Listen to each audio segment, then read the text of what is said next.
Assalamualaikum warahmatullahi wabarakatuh. Hai semuanya, siswa-siswi kelas 7. Hari ini kita bertemu lagi dalam pelajaran prakarya PJJ online. Masih di bab kerajinan tekstil. Dan ini adalah pertemuan kita yang ke-13. Sebelum kita mulai, mari sama-sama kita baca, kita buka dengan baca basmalah. Bismillahirrahmanirrahim. Untuk materi yang akan kita pelajari pada hari ini atau pada bab ini ada dua. Yang pertama adalah kemasan produk kerajinan tekstil dan yang kedua adalah proyek kerajinan tekstil. Peta materi pada kemasan produk kerajinan tekstil terbagi menjadi 4. Yang pertama adalah pengertian kemasan. Yang kedua, fungsi kemasan. Yang ketiga, syarat kemasan. Dan yang keempat adalah jenis-jenis kemasan. Kita bahas satu persatu ya. Yang pertama, pengertian kemasan. Apa itu kemasan? Kemasan yaitu penyajian sebuah produk kerajinan, ya. Jadi kerajinan itu kalau sudah jadi dikemas atau dibungkus, gitu ya. Fungsi kemasan. Fungsi kemasan itu ada 4. Yang pertama adalah protektif. Protektif adalah melindungi produk. Jadi supaya produknya tidak gampang rusak, tidak gampang cacat, tidak gampang lecek, gitu ya. Terus yang kedua adalah promosi. Fungsi dari kemasan yang kedua adalah untuk promosi, menjual produk, gitu ya. Jadi kalau kemasannya bagus, produknya juga menarik. Yang ketiga adalah praktikal atau praktis, memudahkan penggunaan produk. Jadi produknya itu gampang dibawa, gampang gampang lah dibawa kemana-mana gitu ya. Dilihatnya juga enak gitu ya. Terus yang keempat, beauty atau untuk memperindah produk. Semakin baik kemasannya, semakin bagus kemasannya, maka jadi produknya jadi indah. Tuh.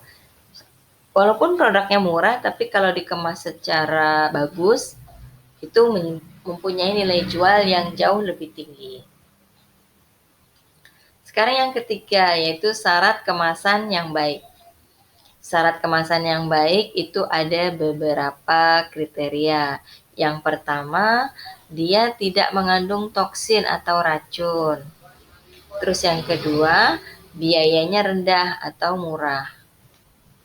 Yang ketiga, cocok dengan produk yang dikemas. Artinya begini, produk kerajinannya sesuai dengan atau kemasannya sesuai dengan produk yang dikemas gitu.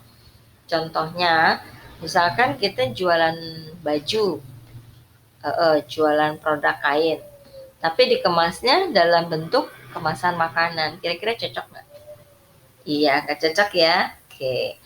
Dan yang keempat adalah ramah lingkungan. Lanjut yang keempat, yaitu jenis-jenis kemasan produk kerajinan. Ada 3. Yang pertama, kemasan kertas. Kita suka lihat ya, kalau kita beli barang di mall-mall gitu ya, baju, kaos di distro, itu kan dibawanya pakai tas dari kertas ya. Oke. Tidak dari plastik lagi, karena memang kita meminimalisir penggunaan plastik. Kenapa? Karena plastik adalah bahan yang sangat sulit untuk didaur ulang. Yang kedua, kemasan dari kayu. Ya, kita suka lihat ya, ada gift atau kado tapi dari kayu gitu ya. Jadinya cantik ya. Harganya juga jauh lebih mahal gitu ya.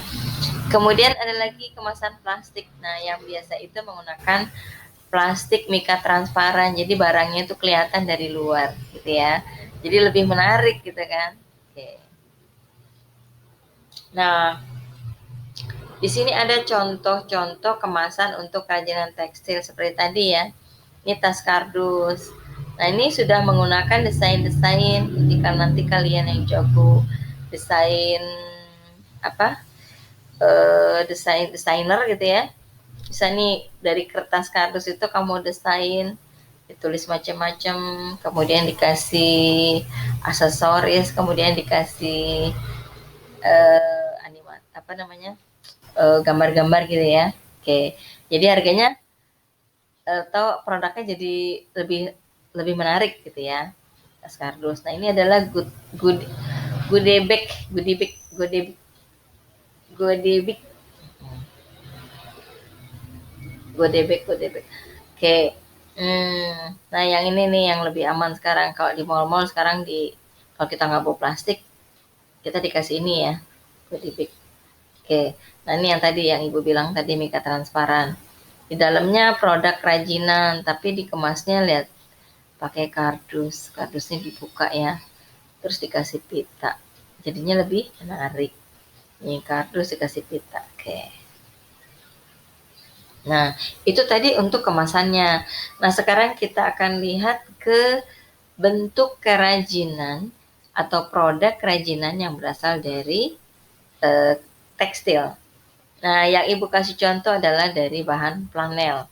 Kalau dari bahan flanel itu contohnya banyak ya, kita bisa buat nanti. Di sini ada dompet, ya, lucu-lucu ya, cantik. Kemudian pembungkus celengan. Padahal celengannya cuma dari susu, kaleng susu, gitu ya. Tapi karena dibungkus dengan kaleng panel yang dibuat didesain secantik mungkin, harganya jadi mahal kan. Ya. Kemudian tempat handphone, kreatif punya handphone, bikin sendiri aja dari kain flanel, gitu ya. Tempat pensil, gitu ya. Kemudian gantungan kunci. Tuh. Nah, kita lihat lagi di sini nih.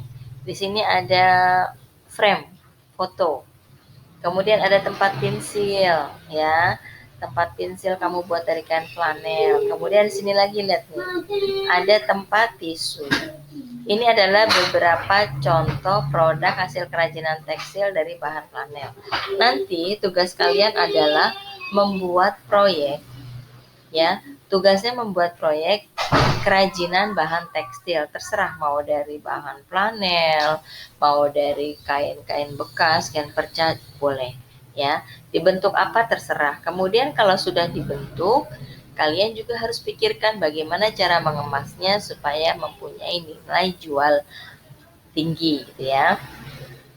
Nah, ini proyek ini Ibu jadwalkan adanya dari sekarang.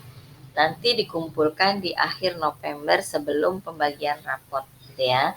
Jadi nanti yang tidak mengumpulkan ini, kemudian tugas-tugas yang tidak dikumpulkan itu harus didampingin orang tua menghadap wali kelas dan juga guru mapel. Kenapa? Tugasnya belum dikumpulkan, proyeknya belum dikumpulkan, jadi ditagih dulu baru boleh ambil rapot gitu ya. Nah, supaya kalian tidak mempunyai kendala di sana, dari sekarang dicicil.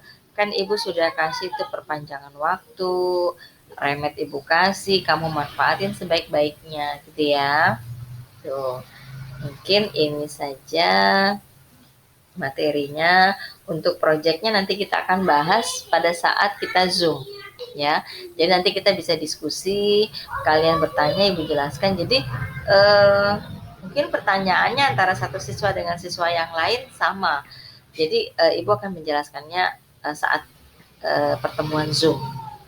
Insya Allah minggu depan deh kita dapat jadwal Zoom. Jadi nanti ketika ada jadwal Zoom, tolong dimanfaatkan dengan sebaik mungkin. Kita bisa ketemu virtual, ya. Oke, nanti kalau ada yang masih kurang jelas, boleh ditanyakan. Hari ini tidak ada tugas, kalian hanya absen saja. Kemudian tonton materinya, catat yang kalian anggap penting di buku catatan prakarya. Itu saja, sama-sama kita tutup dengan baca hamdalah. Alhamdulillahirabbil alamin. Assalamualaikum warahmatullahi wabarakatuh.